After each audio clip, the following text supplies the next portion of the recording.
Hello everyone, welcome to UGC Net with Preet. This side Preeti, your paper 1 and paper 2 commerce faculty. Banking and financial institutions पर आज हमारी third class है। First class में हमने concept of banking और RBI के बारे में पढ़ा था और मॉनेटरी पॉलिसी टूल्स कवर किए थे। सेकंड क्लास में हमने फाइनेंशियल इंक्लूजन कंप्लीट किया था और हिस्ट्री ऑफ बैंकिंग जो थी या डेवलपमेंट ऑफ बैंक्स था इंडिया में वो हम कवर कर चुके हैं। आज का हमारा टॉपिक है बेसल नॉर्म्स। देखते हैं क्या है, शुरू करते हैं अपना आज का topic. Basel norms. Basel norms को बेसल अकॉर्ड्स भी बोला जाता है, मतलब बेसल नॉर्म्स नाम आए या बेसल अकॉर्ड्स नाम आए, ये दोनों एक ही है। ये क्या है? इंटरनेशनल बैंकिंग रेगुलेशंस हैं, मतलब इंटरनेशनली लागू होने वाले बैंकिंग रेगुलेशंस हैं जो कि बीसीबीएस के द्वारा रिकमेंड किए गए हैं। बीसीबीएस हमारा क्या है? Basel committee on banking supervision. जी10 कंट्रीज की जो मीटिंग हुई थी उसमें बीसीबीएस को इंट्रोड्यूस किया गया था और बीसीबीएस ने हमारे बेसल नॉर्म्स दिए हैं जो कि 1974 में बना। फर्स्ट ऑफ ऑल देखते हैं बीसीबीएस हमारा क्या होता है। बीसीबीएस क्या है? Basel committee on banking supervision. Banking के सुपरविजन के लिए जो कमेटी डिसाइड की गई थी उसको बीसीबीएस का नाम दिया गया।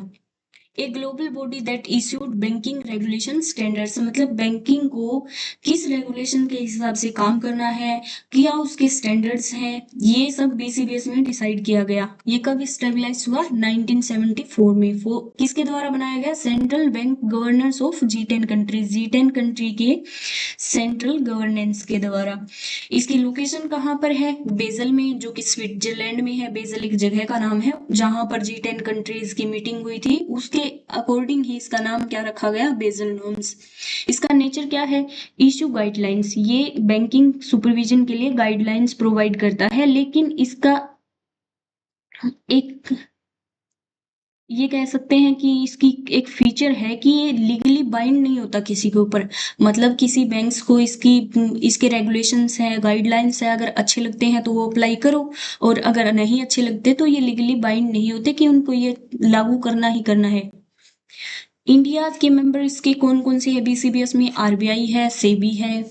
पर्पज इसका क्या है? Improve global banking stability, banking stability को ग्लोबली करना, रिस्क रेगुलेशंस को मैनेज करना। मतलब बैंकिंग में जो रिस्क होते हैं, मेनली लोन जो एनपीए हो जाते हैं, लोन डूब जाते हैं, उनके रिस्क को कम करने के लिए रेगुलेशंस बनाए गए। कैपिटल एंड लिक्विडिटी स्टैंडर्ड्स, उस एक बैंक को कितनी कैपिटल मेंटेन करके रखनी है, उसकी लिक्विडिटी कितनी होनी चाहिए, ये स्टैंडर्ड्स बीसीबीएस डिसाइड करता है। हाँ, सबसे पहले हमारा आता है बेसल नॉर्म्स फर्स्ट। ये कब आया? 1988 में। ये किस पर फोकस करता है? Only and only credit risk पर। जो बैंक्स क्रेडिट प्रोवाइड करते हैं उनमें जो रिस्क होता है कि जो क्रेडिट दिया गया है वो डूब जाता है, रिकवर नहीं हो पाता, उनमें जो रिस्क होते हैं ये बेसल नॉर्म फर्स्ट उस रिस्क को कंसीडर करता है। इसका की कॉन्सेप्ट क्या है? कैपिटल एडिक्वेसी रेशियो, मतलब कितना कैप रेशो उन्हें मेंटेन करके रखना है वो ये नॉर्म्स डिसाइड करते हैं। मिनिमम कैपिटल कितनी रखनी है? 8%। 8% किसकी? रिस्क वेटेड एसेट्स की। रिस्क वेटेड एसेट्स को कैसे कैलकुलेट करते हैं हम? जैसे कि हमारे पास एसेट्स हैं, हमारी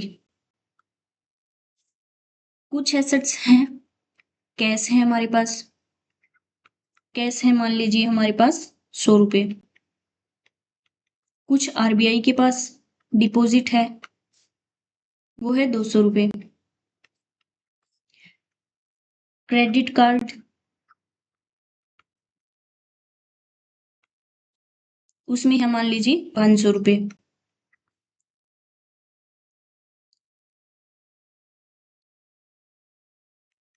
शेयर्स में कितना है? 1000 रुपए। इसमें नॉर्म बेसल नॉर्म्स क्या कहते हैं कि जो कैश है उसमें 0% रिस्क है, जो पैसा आरबीआई के पास है उसमें भी 0% रिस्क है, लेकिन जो क्रेडिट कार्ड्स हैं उसमें वैसे तो रिस्क 100% का है कि क्रेडिट कार्ड्स क्रेडिट ही दिया गया है तो वो डूब सकता है, लेकिन हमारे बेसल नॉर्म्स क्या कहते हैं, इसको 100 से हटाकर 120% मेंटेन करके रखो। इस पर भी हमारा 100% रिस्क होता है। मतलब कि ओवरऑल हमें हमारे जो रिस्क एसेट्स हैं वो कैसे मैनेज करने हैं। जैसे यहाँ पर इसे भी कुछ मैनेज नहीं करना तो ये 0 हो गया। आरबीआई के पास है उसके लिए भी कोई कुछ मैनेजमेंट नहीं करना, उसमें भी 0 हो गया। क्रेडिट कार्ड्स में जो है 500 है, 500 रुपए है और उसका 120%, यानी कि हमें क्रेडिट कार्ड्स में जितनी अमाउंट हमारी है उससे ज्यादा मेंटेन करके रखना है। और ये हमारा 1000 हो गया, मतलब टोटल कितना हुआ हमारा 1600। और यहाँ पर कितना है,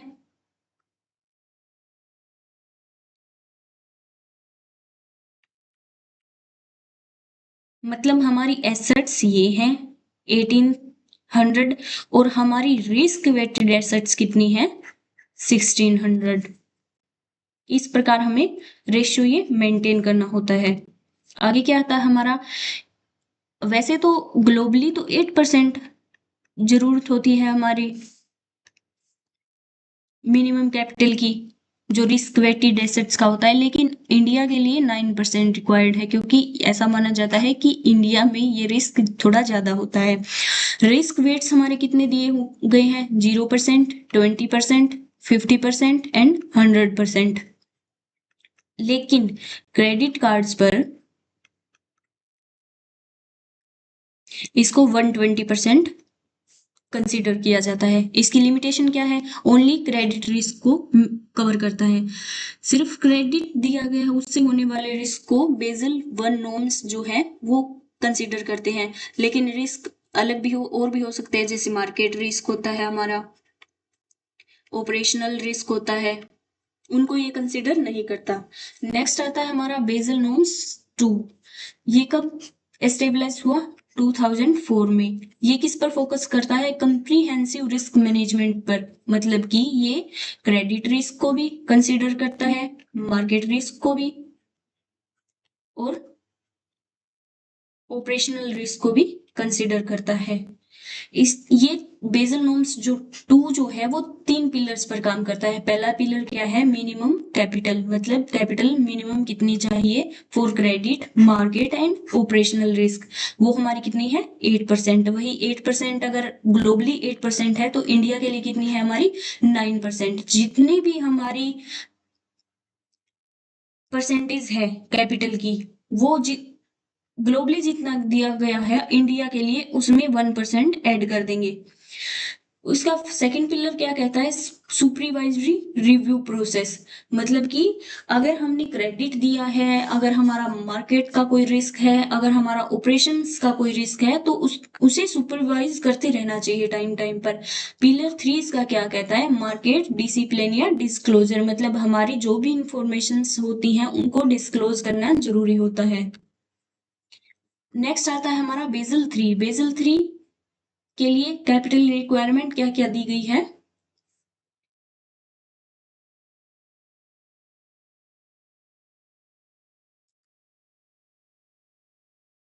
इसमें पहला तो ये है हमारी कैपिटल्स को टीयर 1 और टीयर 2 में डिवाइड कर दिया गया।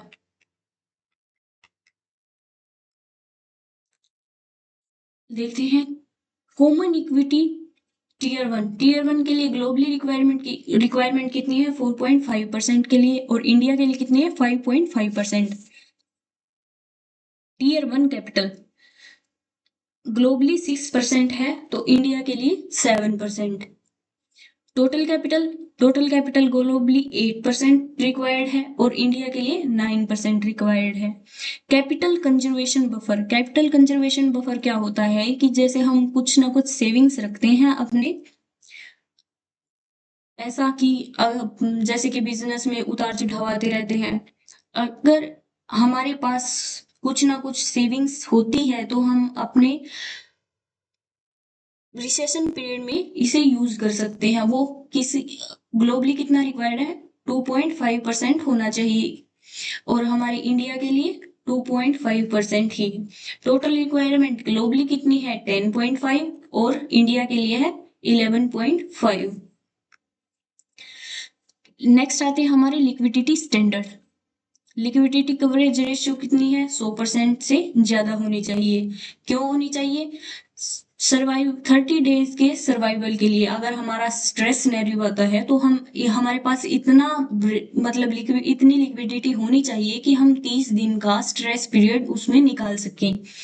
NSFR net stable funding ratio ये कितनी होनी चाहिए 100% से ज्यादा होनी चाहिए। किसके लिए? लॉन्ग टर्म फंडिंग स्टेबिलिटी के लिए। अगर हमें लॉन्ग टर्म फंड की जरूरत हो जाती है किसी भी टाइम, तो हमारे पास इतना फंड होना चाहिए अवेलेबल कि हम 1 साल तक सरवाइव कर सके। ये दोनों बेसल नॉर्म्स 3 ही लेकर चलता है। बेसल 1 और बेसल 2 में ये लिक्विडिटी स्टैंडर्ड्स नहीं है। आगे आती है हमारी टीयर 1 और टीयर 2 कैपिटल, मतलब हमारी रेशो कैसे डिवाइड है इसमें। रिस्क वेटेड एसेट्स हम एक क्या हमारी गोइंग कंसर्न कितनी होनी चाहिए 7% होनी चाहिए। गोइंग कंसर्न कैपिटल कौन सी होती है? जो चलती रहती है। और दूसरी है गोन कंसर्न कौन सी है? जो यूज में नहीं हो रही है या जा चुकी है जो। ये कितनी होनी चाहिए 2% होनी चाहिए हमारी। इसमें कॉमन इक्विटी मिनिमम कितनी होनी चाहिए 5.5% और एडिशनल हमारी कितनी होनी चाहिए 1.5%। तो यानी कि हमारी गोइंग कंसर्न टोटल कितनी है 7%, टोटल 7% है। और टीयर 2 कैपिटल जो गोइंग कंसर्न है हमारी वो 2%, तो टोटल हमारा कितना हुआ 9%। 9% में जो हमारा सीसीबी है कैपिटल कंजर्वेशन बफर वो होना चाहिए 2.5%। तब हमारा ये क्या बनती है minimum capital adequacy ratio 11.5 India के लिए। वैसे ग्लोबली कितनी चाहिए हमें 10.5%। नेक्स्ट आता है हमारा लीवरेज रेशियो। कोई रिस्क बेस्ड मेजर नहीं है, मिनिमम 3% रिक्वायर्ड है और इंडिया के लिए 4.5%। 4.5% किसके क्यों रिक्वायर्ड है? स्ट्रिक्टली रिक्वायर्ड होते हैं क्योंकि इसमें रिस्क थोड़ा ज्यादा माना जाता है। आगे आता है हमारा counter cyclical buffer. Counter cyclical buffer क्या होता है? एडिशनल बफर होता है ड्यूरिंग हाई क्रेडिट ग्रोथ, मतलब ज्यादा क्रेडिट ग्रोथ हो उसके लिए एडिशनल बफर रखना जरूरी है, जिसकी रेंज क्या है 0.0 से 2.5%।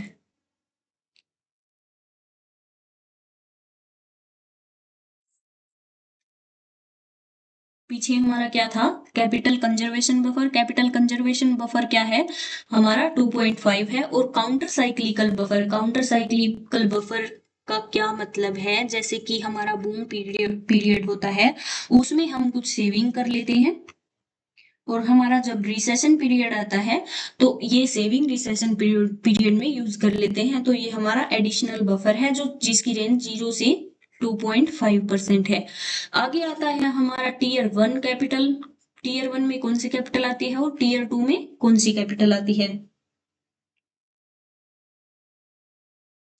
इसमें क्या है पेड अप कैपिटल, जो किसी बिजनेस की बैंकिंग की पेड अप कैपिटल है। Just स्टेटरी reserve disclosed free reserve, स्टेटरी reserve और डिस्क्लोज फ्री रिजर्व ये हमारे टीयर 1 में आएंगे। कैपिटल रिजर्व जो है सरप्लस है सेल ऑफ एसेट्स के। जो जब हम हमारे बैलेंस शीट का रिकंस्ट्रक्शन करते हैं तो जो सेल ऑफ एसेट से हमारा सरप्लस आता है वो हमारा टीयर 1 में आएगा। इनोवेटिव परपेचुअल प्रेफरेंस ईयर्स कौन से हैं? यानी कि 15% तो यहाँ पर आएंगे, बाकी रिमेनिंग हमारे क्या जाएंगे टीयर 2 कैपिटल में जाएंगे। नेक्स्ट इस टीयर 2 कैपिटल में और कौन सा आएगा? Revolution reserve at a discount of 55%। Revolution का जो रिजर्व होगा वो हमारा टीयर 2 कैपिटल में जाएगा। General provision and loss reserves हैं वो भी हमारे टीयर 2 कैपिटल में जाएंगे आइटम्स में। Hybrid debt, capital instruments, perpetual cumulative preference shares, ये सब हमारे टीयर 2 कैपिटल में जाएंगे। इसमें से ये इंपॉर्टेंट है, इसमें से क्वेश्चन बनता है कि टीयर 1 कैपिटल आइटम्स कौन से हैं और टीयर 2 कैपिटल आइटम कौन से हैं।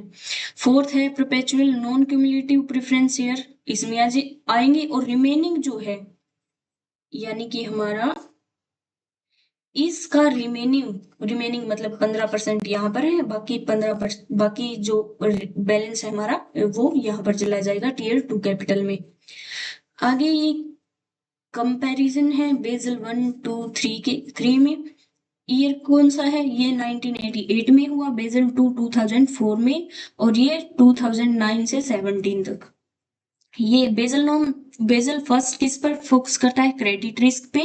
ये बेसल 2 तीन रिस्क पर फोकस करता है, CMO credit risk, market risk और ऑपरेशनल रिस्क। ये कैपिटल क्वालिटी, लिक्विडिटी और लीवरेज पर फोकस करता है। जो हमारे पास लीवरेज की रेशियोज दी गई थी, एक तो 3 मंथ्स की एनएसएफआर जो 1 साल के लिए, ये इन पर फोकस करता है, और इन दोनों में ये चीजें नहीं है।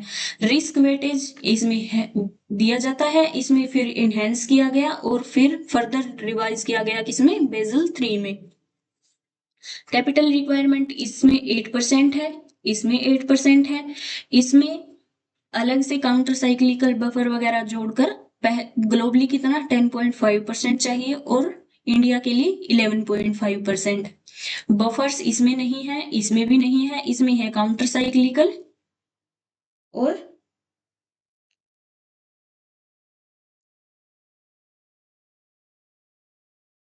Capital conservation buffer. Liquidity norms इसमें नहीं है, इसमें नहीं है, इसमें दिए गए हैं। एलसीआर हमारा क्या है, 3 मंथ्स के लिए सर्वाइवल के लिए हमारे पास इतना फंड होना चाहिए। एनएसएफआर कितना है, लॉन्ग टर्म फंडिंग के लिए 1 साल हम सर्वाइव कर सके इतना फंड हमारे पास होना चाहिए। नेक्स्ट हमारा टॉपिक आता है एनपीए। एनपीए क्या है, नॉन परफॉर्मिंग एसेट्स, जो मतलब डूब चुके हैं, परफॉर्म नहीं कर रहे हैं, वो एसेट्स। एसेट्स की क्लासिफिकेशन क्या क्या है, जो बैंक हमें लोन देता है, एडवांस देता है, बैंक या फाइनेंशियल इंस्टीट्यूशंस हमें लोन या एडवांस प्रोवाइड करते हैं, उनका क्लासिफिकेशन दिया गया है। पहला हमारा क्या है, स्टैंडर्ड एसेट्स, इसे क्या बोल सकते हैं,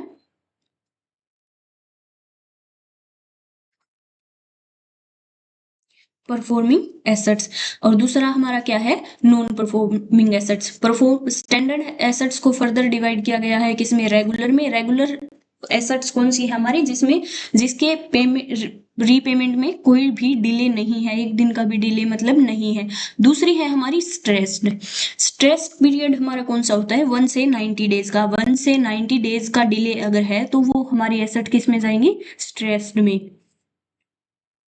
स्ट्रेस स्ट्रेस्ड एसेट्स को भी 3 कैटेगरी में डिवाइड किया गया है।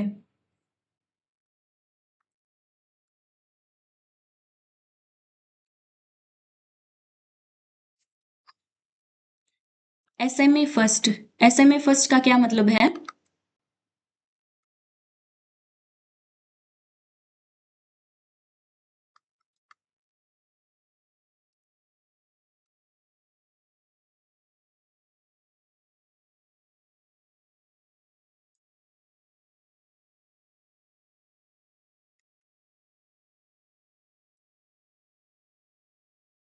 एसएमए फर्स्ट हमारा क्या है, स्पेशल मेंशन अकाउंट जीरो, मतलब ये 1 से स्टार्ट नहीं है, 0 से स्टार्ट है।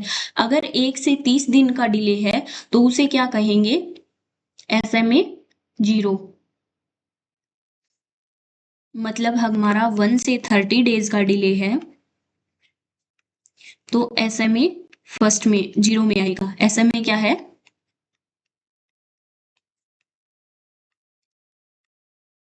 Special mention account. अगर 31 से 60 डेज का डिले है तो वो क्या किस में आएगा, SMA 1 में। अगर 61 से 90 डेज का डिले है तो वो किस में आएगा, SMA 2 में। मतलब ये टोटल 90 डेज का डिले हो गया हमारा। वो ये किसे इसे क्या माना जाएगा, स्ट्रेस्ड अकाउंट। स्ट्रेस में 3 कैटेगरी कौन सी, SMA 0, SMA first, SMA second. दूसरी तरफ हमारी क्या है, नॉन परफॉर्मिंग एसेट्स, जो परफॉर्म नहीं कर रही है, जो NPA बन चुके हैं। पहले हमारा क्या है, सब स्टैंडर्ड एसेट्स। अगर NPA बने हुए 12 महीने तक हो गया है तो उसे सब स्टैंडर्ड बोला जाएगा। दूसरा क्या है हमारा, डाउटफुल एसेट्स। डाउटफुल एसेट्स कौन सी होती है, जो NPA बने 12 महीने से ज्यादा हो गया। अगर NPA बने 12 महीने तक का टाइम हो गया, अप टू 12 मंथ्स, तो उसे क्या कहेंगे, सब स्टैंडर्ड एसेट्स। और अगर NPA बने हुए 12 महीने से ज्यादा हो गया, उसे क्या बोलेंगे हम, डाउटफुल एसेट्स। अगर हमारा जो लोन है वो रिकवर ही नहीं हुआ, मतलब डूब गया, उसे क्या बोलेंगे, लॉस एसेट्स। एक लोन NPA कब बनता है, अगर हमारा टर्म लोन है तो उसका अगर इंटरेस्ट या प्रिंसिपल ड्यू है 90 डेज से ज्यादा ओवर ड्यू है तो वो NPA कहलाएगा। कैश क्रेडिट या ओवरड्राफ्ट है, अगर account remains out of order रहता है 90 डेज से ज्यादा, अगर अकाउंट 90 डेज से ज्यादा आउट ऑफ ऑर्डर रहता है तो वो NPA बन जाएगा। बिल्स परचेज या डिस्काउंटेड है तो अगर हमारे बिल्स 90 डेज से ज्यादा ओवरड्यू हो चुके हैं तो ये NPA इसको NPA बोलेंगे। एग्रीकल्चरल लोन शॉर्ट ड्यूरेशन के लिए है तो अगर हम शॉर्ट ड्यूरेशन का एग्रीकल्चरल लोन है तो वो NPA कब बनेगा, जब 2 क्रॉप सीजन्स निकल जाएंगे पे किए बिना, हमारा मतलब लोन रीपेड किए बिना 2 क्रॉप सीजन निकल जाते हैं तो वो शॉर्ट टर्म ड्यूरेशन का NPA कहलाएगा। एग्रीकल्चरल लोन लॉन्ग ड्यूरेशन के लिए लिया गया है और उसे पे नहीं किया 1 क्रॉप सीजन तक, लॉन्ग टर्म का है, 1 क्रॉप सीजन तक पे नहीं किया तो ये NPA बन जाएगा। आगे है हमारा स्टेप्स टू टैकल NPA से बचने के लिए क्या क्या स्टेप्स बनाए गए हैं, क्या क्या कमेटी सेट की गई है, वो है, पहला है डेट रिकवरी ट्रिब्यूनल्स, DRT। 1993 में बनाया गया। इसे क्यों सेट किया गया, set up under recovery of debts due to banks and financial institutions act 1993 to speed up loans recovery. इसे banking and financial institutions act 1993 के अंडर बनाया गया। किसके लिए बनाया गया, स्पीड अप लोन रिकवरी को स्पीड अप करने के लिए। नेक्स्ट आता है हमारा क्रेडिट इंफॉर्मेशन ब्यूरो,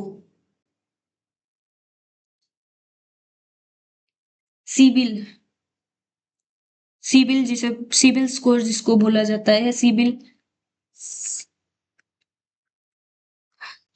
ये क्या करता है, 2000 में बनाया गया इसको। ये बोरोवर जो भी लोन लेने जाता है बैंक के पास, बैंक पहले क्या करता है, उसका सिबिल स्कोर चेक करता है। मतलब कि पहले कोई लोन लिया है तो उसकी पेमेंट कैसे की है, पेमेंट की है या नहीं की है, ये सब पहले ही चेक करता है। ये क्या करता है, बोरोवर्स की क्रेडिट हिस्ट्री चेक कर लेता है। Reduce NPA by identifying wilful defaulters, मतलब जो जानबूझकर ये डिफॉल्ट करते हैं उनका पहले से ही पता कर लेता है। आगे है कॉर्पोरेट डेट रिकंस्ट्रक्टिंग, 2001 में एक्सटेंड रीपेमेंट पीरियड, अगर मतलब कोई लोन लिया गया है उसका रीपेमेंट पीरियड बढ़ा देते हैं। मतलब मान लीजिए कोई लोन लिया, वो पे नहीं कर पा रहा टाइम से, तो ये क्या करेंगे, उसे टाइम और दे देंगे, टाइम पीरियड बढ़ा देंगे। Reduce interest for stressed companies, मतलब कोई कंपनी स्ट्रेस में है पहले से ही, उसके लिए इंटरेस्ट रेट कम कर देंगे ताकि कुछ ना कुछ तो वो पे कर पाए। आगे है हमारा सरफेसी एक्ट कब बना, 2002 में। ये क्या करता है, allow banks to seize and sell secured assets without court permission. मतलब ये क्या करता है कि कोई अगर NPA बन जाता है, उसके पास कोई एसेट्स हैं, वो क्या करता है, उन एसेट्स को या तो सीज कर लेता है या फिर बेच देता है, बेचकर अपने लोन को रिकवर कर लेते हैं। नेक्स्ट है हमारा एसेट रिकंस्ट्रक्शन कंपनी 2002 में by bad debt loans from banks. अगर बैंक के कुछ बैड डेट्स हैं वे उनको खरीद करके बैलेंस शीट को क्लीन करने में हेल्प करते हैं। 5:25 फ्लेक्सिबल रीफाइनेंसिंग स्कीम, ये कब बनी? 2014 में। ये क्या करती है, लॉन्ग टर्म जो भी लोन होते हैं उनको रीफाइनेंस करती है। जैसे कि मान लीजिए कोई 25 ईयर्स के लिए ईयर्स का प्रोजेक्ट है, जैसे कि कोई डैम बनते हैं, ये जल्दी तो कंप्लीट नहीं होते, इनमें टाइम लगता है। तो 25 ईयर्स का कोई प्रोजेक्ट है मान लीजिए, तो ये स्कीम क्या करती है, 5-5 साल में रीफाइनेंसिंग करती है। उसे पहले चेक करती है कि काम कैसे हुआ, चल रहा है या नहीं चल रहा है। तो ये 5-5 साल में उनको रीफाइनेंस करती रहती है, ताकि साथ साथ ये पता चल सके कि ये काम चलने वाला है भी या नहीं, मतलब पूरा पैसा एक टाइम पर इकट्ठा नहीं देते।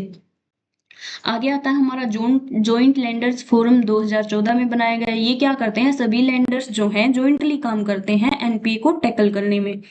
आगे क्या है, स्ट्रेटेजिक डेप्थ रिकंस्ट्रक्टिंग। ये कब बना? 2015 में। Banks allowed to convert unpaid loans into companies equity. मतलब बैंक क्या करते हैं, जो जिस कंपनी ने लोन लिया है और वो पे नहीं कर पा रहे हैं, तो ये स्कीम क्या करेगी, उस लोन को कंपनी की इक्विटी मान लेगी। अगर फिर भी वो पे नहीं कर पाती है तो इस जो हमारा बैंक है या फाइनेंशियल इंस्टीट्यूशन है जो भी, उस कंपनी का मालिक बन जाएगा। मतलब क्या हुआ कि किसी कंपनी ने लोन लिया और वो कंपनी पे नहीं कर पा रही, एनपीए बन गई है, तो हमारी ये जो बैंकिंग फाइनेंशियल इंस्टीट्यूशन है या बैंक्स हैं, ये उस कंपनी के लोन को कंपनी की इक्विटी बना देते हैं। अगर फिर भी वो बैंक मतलब फेल रहता है, बैंक वो कंपनी फेल हो जाती है लोन को पे करने में, तो बैंक उस कंपनी का ओनर बन जाता है। एसेट क्वालिटी रिव्यू 2015 में बनाया गया। Strict inspection to identify hidden NPAs early. मतलब जो एनपीए बनने वाले होते हैं उन्हें पहले ही पहचान लेती है, मतलब स्ट्रिक्ट इंस्पेक्शन करती हैं ये कंपनियां।